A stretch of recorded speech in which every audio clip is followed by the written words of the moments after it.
এই মানুষটা 1000 কোটি বছর জাহান্নামের আগুনে জ্বলবে আর আল্লাহরে ডাকবে। কি কইয়া ডাকবো?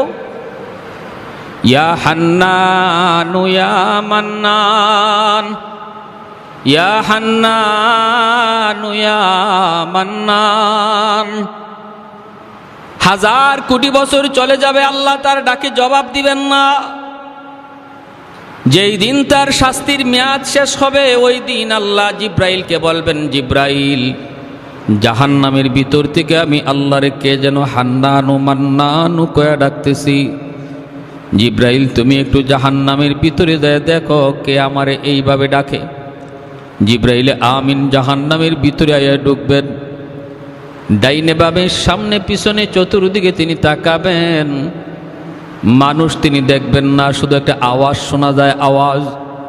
জিব্রাইল বলবেন, আল্লাহ আমিও তো আওয়াজ শুনি কিন্তু মানুষ দেখি না। 1000 কোটি বছর জাহান্নামের আগুনে জ্বলার কারণে এই মানুষটার মানুষের আকৃতি নাই, একটা কয়লার টুকরা হয়ে গেছে, নাক মুখ হাত পা চেনা যায় না। জিব্রাইল কইব, আল্লাহ মানুষ তো দেখি না কিন্তু আওয়াজ তো শুনতে পাই। আল্লাহ তখন কইব, জিব্রাইল তুমি নিজে বের হয়ে আসো।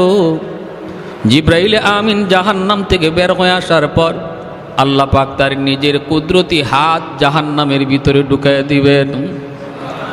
ওই কয়লার টুকরা মানুষটার আল্লাহ পাক তার কুদরতি হাতের মধ্যে উঠাইয়া আবে হায়াতের পানি দিয়া ধুইয়া আল্লাহ জিজ্ঞেস করব, বান্দারে কেন আমারে ডাকতেছ? এ বান্দা, জাহান্নাম আমাকে ডাকার জায়গা না, আমাকে ডাকার জায়গা ছিল দুনিয়ার জগৎ। উলামায়ে কেরাম কত তোরে বুঝাইলো, ওলি আল্লাহরা কত তোরে ডাকলো, ওয়াজ নসিহতের আওয়াজ কত তোর কানে গেল, দাওয়াত ও তাবলীগের মেহনত তোর চোখের সামনে কত হইল। দুনিয়াতে একবারও তুই আমাকে ডাকবার সময় পাইলি না, দুনিয়াতে আমাকে ডাকার সুযোগ তোর হলো না, অথচ আমাকে ডাকার জায়গাটা ছিল দুনিয়ার জগৎ। দুনিয়াতে যে আমাকে একবার আল্লাহ কয়ে ডাক দেয় আমি 70 বার জবাব দেই।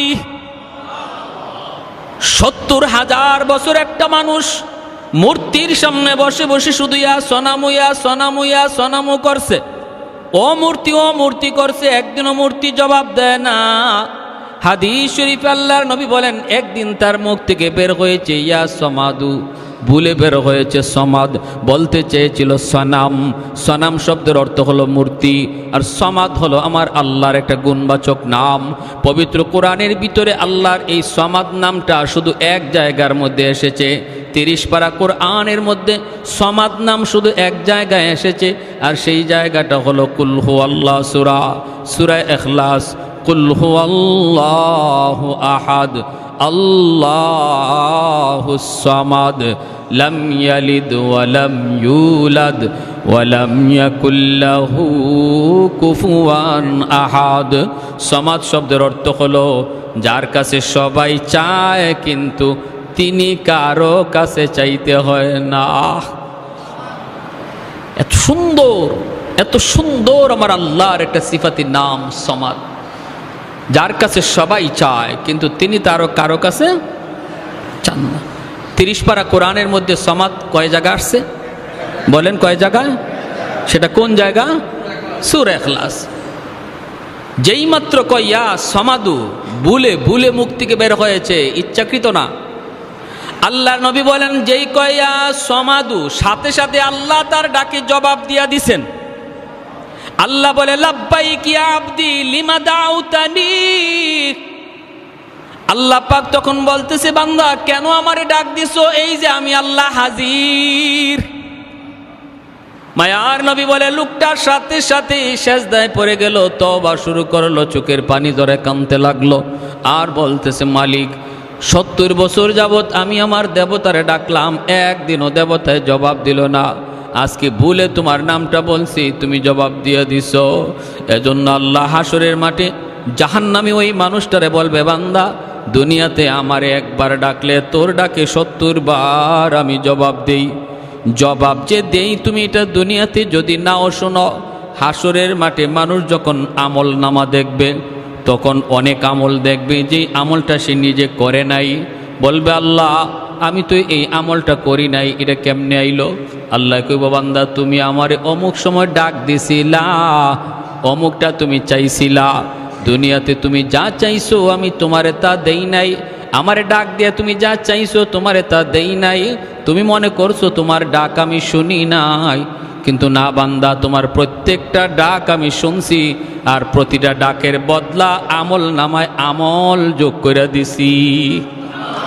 হাদিস শরীফে নবী বলেন ওই লোকটা তখন আফসোস করবে, হায় রে দুনিয়াতে আমার একটা ডাকও যদি কবুল না হইতো, সব ডাক যদি আল্লাহ আমারে আজকে আমল নামায় দিয়ে দিত।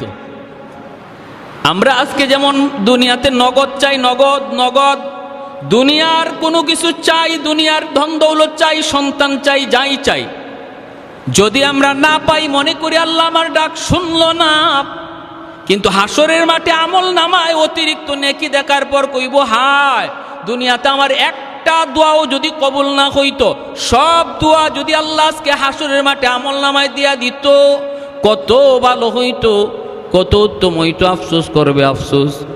ভাইরা বন্ধুরা, এজন্যই এই লোকটার আল্লাহ পাক কইব বান্দা এরপর আছে ঠিক আছে বল দেখি কেন তুই আমারে ডাকতেছ, কেন ডাকতেছ এবার বলো। তখন কইব আল্লাহ আমল নাই, আমল নাই, এজন্য আজকে জাহান্নামের আগুনে জ্বলতেছি মালিক। কিন্তু মালিক ইমানটা তো আছে, দুনিয়াতে আলেম ওলামার জবানে শুনছিলাম তোমার একটা নাম হলো রহমান, তোমার একটা নাম হলো রহিম, তুমি দয়ার সাগর। আল্লাহ হাসরের মাঠে আজকে জাহান্নামে হাজার কোটি বছর আমি জ্বলতেছি, আমি তোমার একটু দয়া চাই, মায়া চাই। আল্লাহ আমি বলি না আমারে জাহান্নাম থেকে তুমি বের করে দাও, জাহান্নাম থেকে তুমি তুলে দাও, এটা বলি না, কারণ আমার এই সাহস নাই, আমার আমল নাই। কোন সাহসে বলি? আমার তো আমল নাই, কোন উসিলায় বলি তুমি আমারে মাফ করো, কোন উসিলা আমার জীবনে নাই। কিন্তু মালিক শুনেছি তোমার নাম রহমান,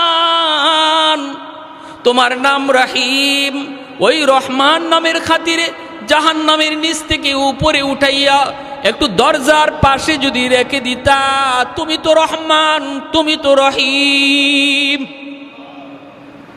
আল্লাহ পাক রব্বুল আলামিন তখন বলবে বান্দা তুমি ঠিক শুনেছ, আমি আল্লাহর নাম রহমান, আর আমার দয়া মায়া হাসরের মাঠে 99 গুণ আমার হাতে আছে, আর 1 ভাগ দয়া মায়া শুধু দুনিয়াতে দিছিলাম, 99 ভাগ দয়া মায়া আমি হাসরের মাঠে আমার বান্দা বান্দির উপরে দেখাবো। ঠিক আছে আমি তোমার উপর দয়া দেখাইলাম, তোমারে উপরে উঠাইয়া দরজার কিনারায় রেখে দিলাম, বান্দা তবে ওয়াদা করো, ওয়াদা করো এরপরে আর কিছু চাইবা না। তখন কইব মালিক ওয়াদা করলাম, আমি এরপরে আর কিছু চাইব না। কিছুক্ষণ যাইতে না যাইতে ওয়াদার কথা ভুলে গেছে, আবার ডাক শুরু করছে ইয়া হান্নান, ইয়া মান্নান কয়া। আল্লাহ আবার কইব বান্দারি এখন আবার কেন ডাক দিছ? কই মালিক তুমি তো আমার দরজার পাশে রাখছো, এই জায়গাটা যেমন দরজার পাশ, ওই জায়গাটাও দরজার পাশ, তুমি আমার এই পাশে না রাইকা ওই পাশে তো রাখতে পারো, তোমার নাম তো রহমান। বলুন তো আপনারা বলুন, দরজার এই পাশ আর ওই পাশ সমান না বেশ কম আছে? হ্যাঁ, এই কথা কয় না আমার এই জাহান্নামের বাহিরে দিয়া দেও, এই কথা সোজা সুজি বলে না, একটু বুদ্ধি করে কয় আল্লাহ আমারে যেখানে রাখছো এটা তো দরজার পাশ, ওই জায়গাটাতেও তো দরজার পাশ, এই পাশে না রাইকা ওই পাশে একটু রেখে দাও, তুমি তো পারো, তোমার নাম তো রহমান, তুমি যা করবা কারো কাছে জবাব দিতে হয় না। আল্লাহ পাক রব্বুল আলামিন তখন বলবে বান্দা আমি সব পারি, ঘুরায় বলো কেন, সোজা ভাষায় বলো। আল্লাহ তুমি তো সব বুঝছই। রব্বুল আলামিন কয় নেও আমি তোমার এই কথাটাও রাখলাম, আমি দরজার বাহিরেই তোমারে নিয়ে গেলাম, কিন্তু ওয়াদা করো এরপরে আর কিছু চাইবা না। তখনও কয় মালিক আমি ওয়াদা করলাম আর কিছু চাইব না। দরজার বাহিরে আল্লাহ দিয়া দিলেন, কিছুক্ষণ পরে আবার ওয়াদার কথা ভুলে গেছে, আবার ডাক শুরু করছে ইয়া হান্নানু ইয়া মান্নান কয়ে ডাকে। এত সুন্দর করে আল্লাহরে ডাক দেয়, আল্লাহ জবাব দিয়া দেয় কিরে বান্দা আবার কেন ডাক দিলি? কয় মালিক আমারে তুমি যেখানে রাখছ এই জায়গাটা জাহান্নামের ভিতরেও না, জান্নাতের ভিতরেও না। এমন জায়গায় রাখছো এটা জান্নাতও না, জাহান্নামও না। এখানে রাখা যে কথা, জান্নাতের গেটের পাশে রাখা এক কথা। ওই বুঝেন, এখানে রাখা যে কথা, জান্নাতের গেটের পাশে রাখা এক কথা। আমি বলি না তুমি আমারে জান্নাত দিয়া দাও, কিন্তু আল্লাহ তুমি তো দয়া করে পারো আমাকে তুমি জান্নাতের গেটের পাশে রাখতে। জায়গা তো দুইটাই একই। আল্লাহ পাক কয় বান্দারে ভালো কথা, কিন্তু তুই না ওয়াদা করছিলি আর কিছু চাইবি না।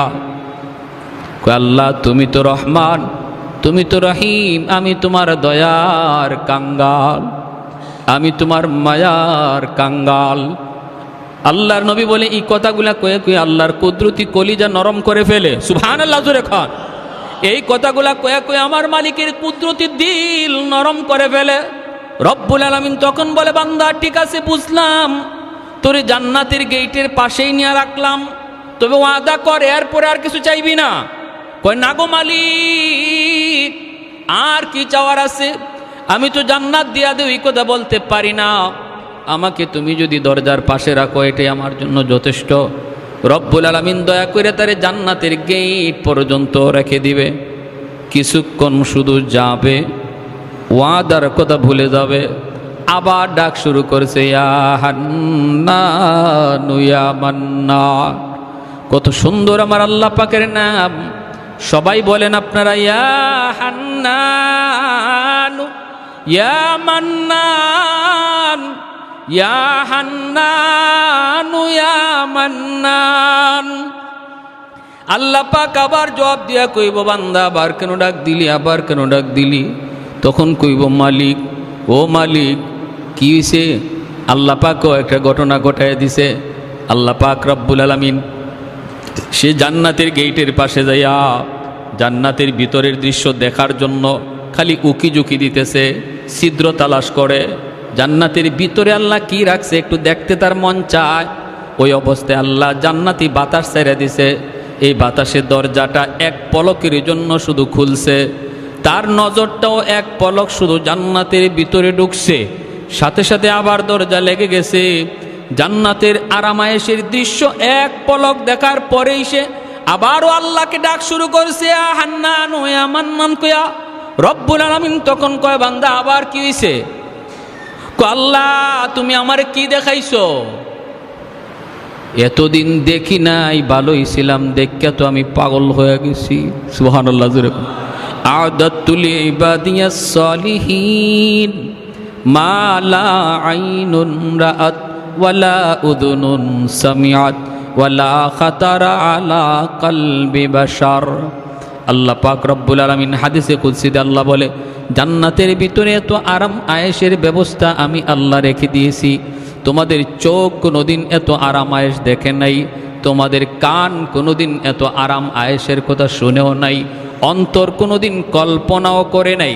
অতএব ওই আরামের আর নাজ নিয়ামতের দৃশ্যটা দেখা মাত্রই সে আবার চিল্লানি দেয়, আল্লাহ আমারে তুমি কি দেখাইছো? দেখা আর স্বাদ মিটে নাই গো মালিক।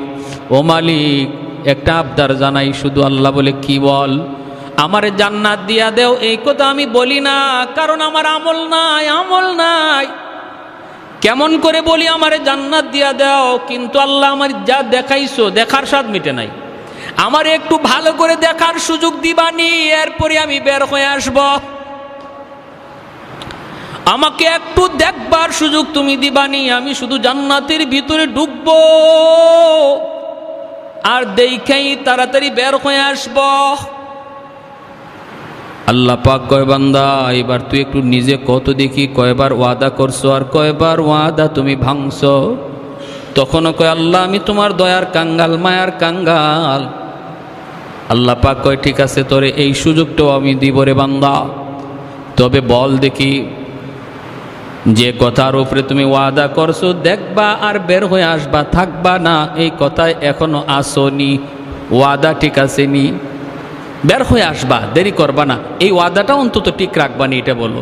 আল্লাহ আর কি আছে, এটা ছাড়া তো আর তো কোনো ওয়াদা করার জায়গা নাই। আল্লাহ 100% আমি এই ওয়াদা রক্ষা করব। আমারে তুমি একটু ডুববার সুযোগ দিয়া লাও, আমি দেখেই দ্রুত বের হয়ে আসব। আল্লাহ বলেন ঠিক আছে, ওয়াদা যেন খেয়াল থাকে। আল্লাহ পাক জান্নাতের গেটটা খুলে দিছেন। হাদিস শরীফে মায়ার নবী বলেন, সে কোমরটা বান দিছে। মানুষ দেখবেন কোথাও যখন ভালো করে দৌড় দিতে দেওয়া লাগে, দৌড় দেওয়ার আগে একটা শক্ত প্রস্তুতি নেয় না, হে গেট খোলার আগেই কোমর বান দিছে। আর যেই মাত্র আল্লাহ জান্নাতের গেটটা খুলে দিছে, গায়ে যত দুর্শক্তি আসছিল এ দুর্শক্তি নিয়ে জান্নাতের ভিতরে দৌড় দিছে। কের দেখা দেখি হে শুধু ভিতরে ঢুকে ভিতরে ঢুকে। তার মনে হইল যে বের হইতেও যেন সময় লাগে, আমি এমন ভিতরে যে ঢুকমু বের হইতেও যেন সময় লাগে। হে শুধু ভিতরেই ঢুকে, দেখা দেখি নাই, ভিতরে ঢুকে। আল্লাহ পাক ধমক দিছে, এই বান্দা থাম। যখন আল্লাহ ধমক দিছে, ধমক দিয়ে আল্লাহ কয়, এটাই কথা ছিল, বের হও।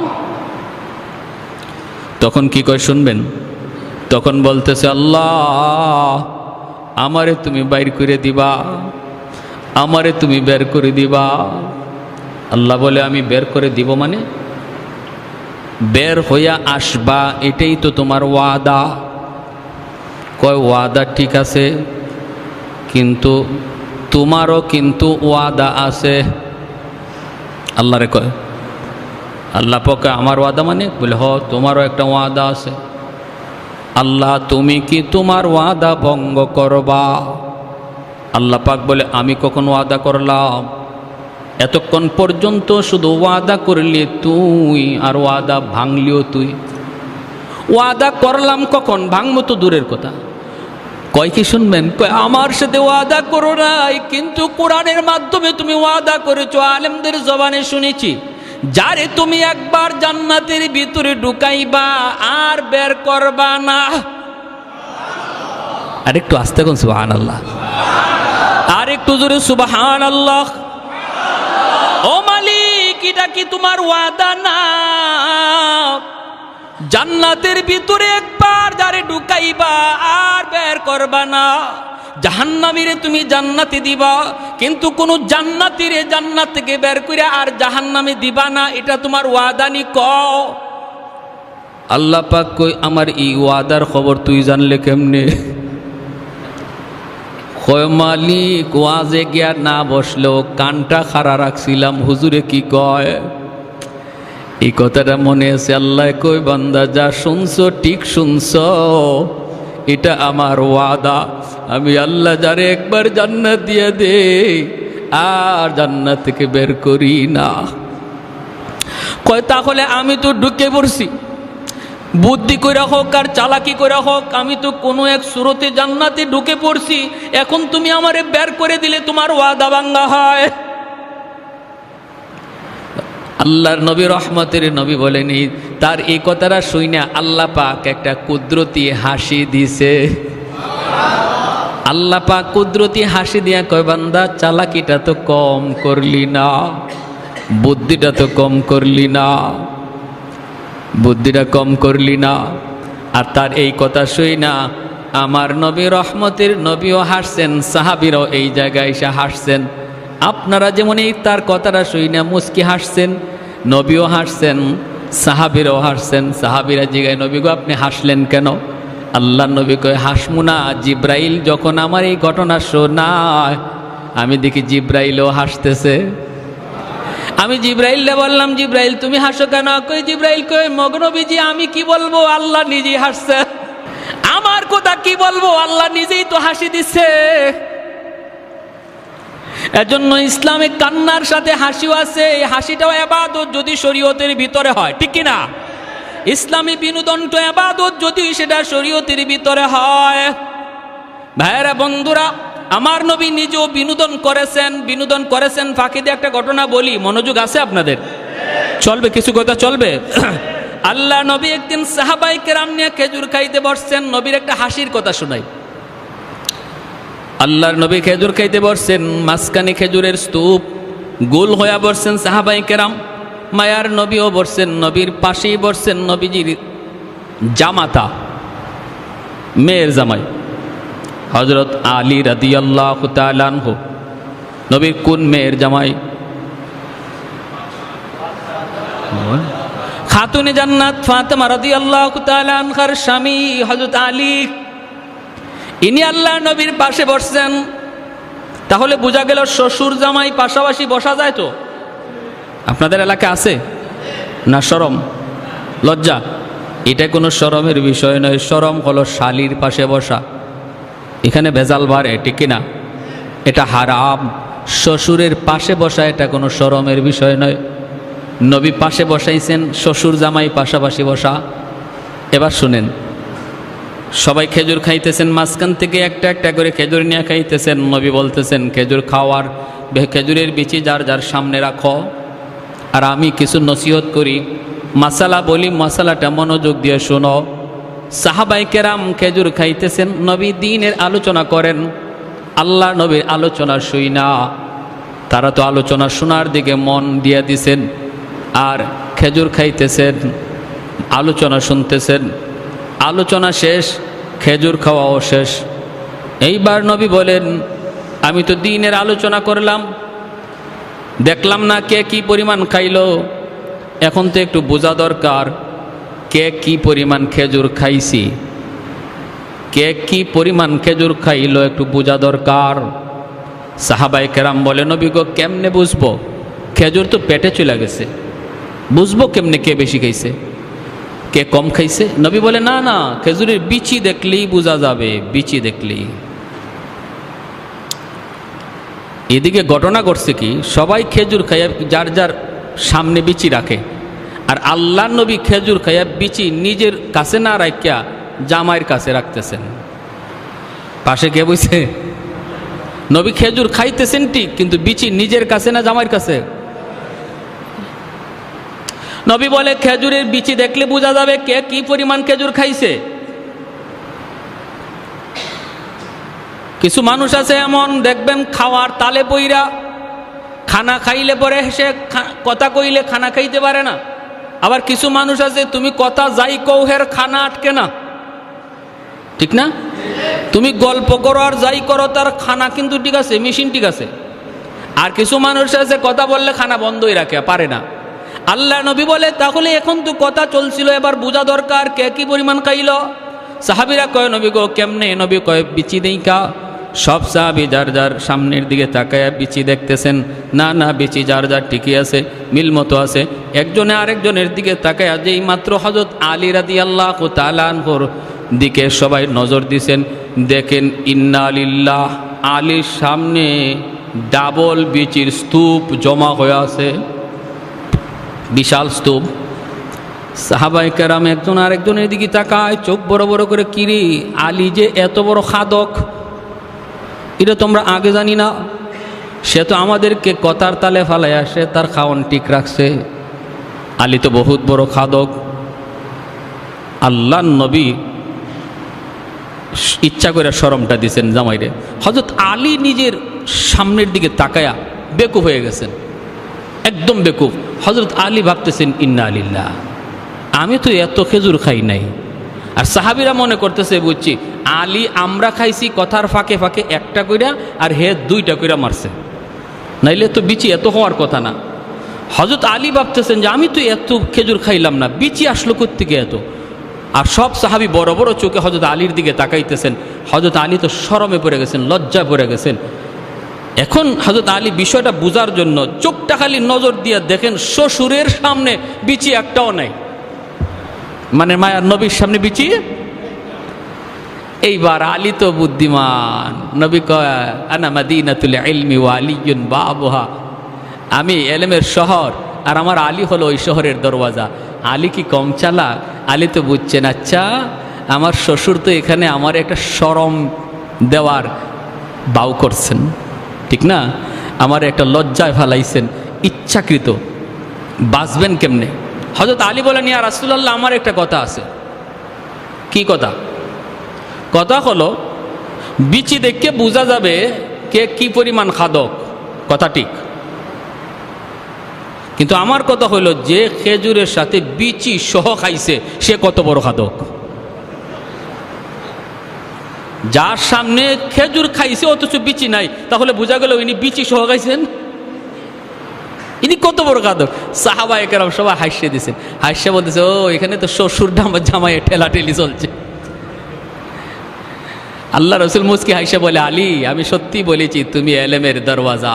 সুবহানাল্লাহ কোন, তুমি এলেমের শহরের দরওয়াজা না মদিনাতুল ইলমি ওয়া আলিয়ুন বাবুহা। দেখেন কত সুন্দর একটা মজাক করেছেন, কৌতুক করেছেন আল্লাহ নবী।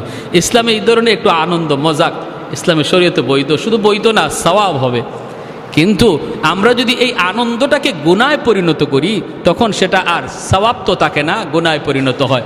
যেমন বিয়া শাদিতে যদি আমাদের যুবক ভাইরা ডেস্কস্টেপ নিয়ে আসে, গান বাজনা করে, নারী পুরুষের একসাথে বৈশা খাওয়া দাওয়ার আয়োজন করানো হয়, এই অনুষ্ঠানটা ছিল আনন্দের সোয়াবের কাজ। গান বাজানোর কারণে, নারী পুরুষ একসাথে বৈশা খানা খাওয়ানোর কারণে এটা আর সোয়াব রইল না, গুনায় পরিণত হয়ে গেল। ঠিক কিনা? মনে রাখতে হবে শরীয়ত আমাকে যে আনন্দটা করার অনুমতি দিছে সেটা শরীয়তের গণ্ডির ভিতরে থাকতে হবে, বাহিরে যাওয়া যাবে না। ওই লোক যখন এই কথা বলল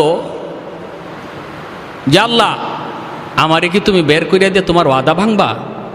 আর আল্লাহ যখন মুস্কি হাসি দিলেন তখন আল্লাহ বলতেছে, বান্দা আমার ওয়াদা ঠিক আছে, যাও আমি তোমারে যখন জান্নাত তোমারে যখন একবার ঢুকাইছি আর তুমি যখন ঢুকতে পড়ছো আমার ওয়াদাও ঠিক, তোমারে আর বের করব না, জান্নাত দিয়াই দিলাম। সুবহানাল্লাহ। এজন্য এই হাদিসটার নাম হাদিসে মুসালসাল বিদ্দেহেক, হাসির হাদিস। মায়ার নবী থেকে নিয়ে এই পর্যন্ত আমাদের উস্তাদগণ হাদিস শোনাইছেন, যারা শোনাইছেন তারাও হাসছেন, আমরাও হাসছি, আপনারাও হাসছেন। এই জায়গায় হাসি দিলে পরে নবীর সুন্নতের উপরে আমল হয়ে যায়। একটা হাসির সুন্নত কিয়ামত পর্যন্ত জারি থাকবে আমার নবীর। যেরকম সুবহানাল্লাহ। এখন এই লোক জান্নাত পাইয়া হুশ নাই, কই যাবে, কোথায় গিয়ে বসবে? ভিতরে ঢুকছে, ঢুকে গিয়ে এক জায়গায় বসতে চায়, আরেকজন এসে তুইলা দেয়। কারণ কি? কারণ সে সর্বশেষ জান্নাতি। আল্লাহ নবী বলে এই লোকটারে জান্নাতে দেওয়ার পরে আল্লাহ জান্নাতের দরওয়াজাকে সিলগারা মারবে, জাহান্নামের দরওয়াজাকে সিলগারা মারবে। আর জান্নাত জাহান্নামের মাঝখানে দুম্বার আকারে মরণটারে হাজির করে আল্লাহ জবাই করবে, মরণের মরণ হবে। আল্লাহ বলবে জান্নাতীরা চিরকাল জান্নাতে, আর বের হওয়া লাগবে না। জাহান্নামীদেরকে বলবা তোমরাও চিরকাল জাহান্নামে, আর বের হওয়ার সুযোগ নাই। মরণের মরণ আল্লাহ ঘটায়া দিয়া যখন এই লোকটা সর্বশেষ জান্নাতে যাবে, কেউ তারে বসতে দেয় না। বসতে গেলে আরেকজনে কয়, ও মিয়া উঠো, এটা আমার জান্নাত। আরেক জায়গায় যায়, উঠো, এটা আমার জান্নাত। ইস্তেমার মাঠে যদি আপনি সবার পরে যান জায়গা পাবেন? হ্যাঁ, আপনাদের কুমিল্লা এলাকার যে খিত্তা আছে, গেলেন আপনি দ্বিতীয় দিন তৃতীয় দিন গিয়ে দেখবেন কুমিল্লা এলাকার খিত্তায় আপনার উগলা ফালানোর কোনো জায়গা নাই। আপনি খালি অন্য জায়গায় ফালাইতে চাইবেন, এমনি আরেকজনে কইব মিয়া উঠো, এটা নোয়াখালী। কি কইব? আরেক জায়গায় গিয়ে উগলা ফালাইবেন, কইব উঠো, এটা সিলেট। হে কো আল্লাহ, তুমি আমারে জান্নাত দিছো ভালো কথা, কিন্তু আমার যদি বইবার জায়গায় কেউ দেয় না, এই কোন জান্নাতে দিলা? আল্লাহ পাক রব্বুল আলামিন তখন কয়, বান্দা সামনে আগাও, তুমি তোমার জান্নাত বুঝি পাও না? যেই দুনিয়া থেকে আইছো এমন 10টা দুনিয়ার সমান জান্নাত আমি আল্লাহ তোমার জন্য রিজার্ভ রেখে দিয়েছি। সামনের দিকে আগায় দেখবে বিশাল আকারে গেট, গেটের উপরে তার নাম লিখা, জান্নাতের গেট, গেটের উপরে নাম। দাঁড়ানো মাত্রই অটোমেটিক গেট খুলে যাবে। দুই দিকে দুই সারিতে সুন্দরী জান্নাতি হুর মালা নিয়ে তার অপেক্ষায় দাঁড়ায় আছে। ভিতরে ঢুকবে, তাড়াতাড়ি বরণ করবে, গান গাইবে, মালা পরাবে, খাস কামরার ভিতরে নিয়ে যাবে, শরবত খাওয়াবে, যত যা কিছু খাওয়ানোর আনন্দ দিবে। বিকালবেলা আল্লাহর বান্দা কইব আমি আমার জান্নাতটা একটু ঘুরে আসি। বিকালবেলা বের হবে জান্নাত দেখার জন্য। মহলটা থেকে বের হইয়া দেখবে আনারের বাগান, ডালিমের বাগান, আপেলের বাগান। মায়ার নবী বলেন, আল্লাহ তার কোরআনে সূরা ওয়াকিয়া সূরা রহমানে বলেছেন, হাতের নাগালে আপেলের বাগান, হাত দিয়া পাইরা পাইরা ফল খাবে। একটু দূরে যায় দেখবে একটা লেক, পানির লেক, জান্নাতের ওই বাগানের ভিতর দিয়া পানির লেক গেছে। এই লেকটার পারে বৈশা মাছ দেখতেছে, মাছ এত সুন্দর স্বচ্ছ পানি, এই পানির ভিতরে সোনালী রঙের রূপালী রঙের মাছ বৈশা বৈশা বলবে এত সুন্দর মাছ, না জানি খাইতে কত মজা। নবী বলেন সাথে সাথে আল্লাহ মাছের জবান আল্লাহ খুলে দিবেন। পানির নিচের মাছটা তখন ডাক দিয়ে কইব, আল্লাহর বান্দা তুমি আমাকে বুঝি খাইতে চাও? তখন বলবে হ, আমি তোরে খাইতে চাই। মাছ তখন বলবে মাতবুখান আও মাশউইয়ান, তুমি আমারে ভুনা খাইতে চাও না ভাজা খাইতে চাও?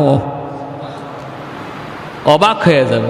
দুনিয়ার মাছ ধরতে কত ফাড়াফাড়ি করা লাগে, আর জান্নাতের মাছে নিজে ডাক দিয়ে কইব আতাশতাহি, তুমি কি আমারে খাইতে চাও? বলবে হ, তোরে তো খাইতে চাই। কই কেমনে খাইবা? মাতবুখান আও মাশউইয়ান, ভুনা না ভাজা। তখন ওই লোকটা কইব তোরে আমি বুনাও খাইমু বাজাও খাইমু, দুনুবাই টেস্ট করমু কেমনে বেশি মজা। আল্লাহর নবী বলে সাথে সাথে মাছটা ভাজা হইয়া তার সামনে হাজির হয়ে যাবে। ভাজা মাছটা খায়া যখন কাটাগুলি পানিতে ফেলবে, আবার আল্লাহ মাছটারে পুনরায় মাছ বানায় দিবে, এরপরে আবার বুনা হইয়া তার সামনে হাজির হয়ে যাবে।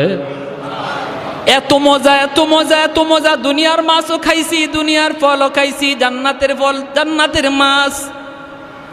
জান্নাতি ফলের মজা হলো নকল, ফলের আসল মজা রাখছে আল্লাহ জান্নাতে। সুবহানাল্লাহ কর। মাছের মজা দুনিয়াতে হলো নকল। ইলিশ মাছের স্বাদ আমরা যেটা পাই, যেমন আপনাদের চাঁদপুরের ইলিশ, হ্যাঁ, আমরা আগে জিগাই ঢাকার, এই বেটা ইলিশ এটা কোন জায়গায়, চিটাঙ্গে না চাঁদপুরের? চিটাঙ্গে হইলে দরকার নেই, চাঁদপুরের হইলে বুঝলাম ওই অরিজিনাল। যত চাঁদপুরের ইলিশই খান, এই ইলিশের স্বাদটা হলো নকল স্বাদ। এই ইলিশের অরিজিনাল স্বাদটা আল্লাহ জান্নাতে খাওয়াবে। আপেল খাইছি, ডালিম খাইছি, কলা খাইছি, আম খাইছি, নকল স্বাদ। ল্যাংড়া আমের অরিজিনাল স্বাদটা আল্লাহ জান্নাতে খাওয়াবে। সুবহানাল্লাহ। পিছন দিক দিয়ে সুন্দরী একজন রমণী নরম হাতে গাতের মধ্যে হাত দিছে, হাত দিয়া বলতেছে, হাত দিতেই সে ডান দিকে তাকায় দেখে একজন সুন্দরী রমণী, এত সুন্দর জান্নাতি একজন হুর। তখন কইব কে তুমি? তুমি আমার গায়ে কেন হাত দিলা? জান্নাতি হুর তখন কইব আমি তোমার। কয়ে তুমি আমার? আরে 70 জন বিবি আমার ঘরে রাইকা আসলাম, তাদের চেহারা আমি চিনি। তুমি আমার বিবি না, আমার বিবিরা ঘরে। দুনিয়াতে কত সুন্দরী আমারে অফার দিছে, আই লাভ ইউ বলছে। আমি আল্লাহর ভয়ে বলছি না, আমি আমার আল্লাহকে ভালোবাসি। সুবহানাল্লাহ কর।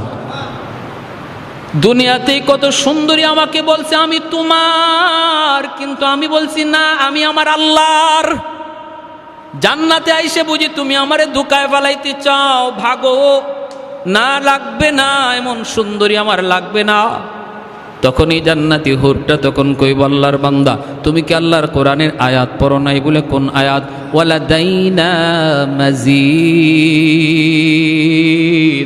আল্লাহ বলেছেন জান্নাতে তোমাকে যত নিয়ামত দিব রে বান্দা, মাঝে মাঝে তুমি অতিরিক্ত পাইবা। এটা কি তুমি পড়ো নাই? বলে হয়, এটা তো পড়ছি। কয় আমি হলাম তোমার অতিরিক্ত। সুবহানাল্লাহ। কয় কেন?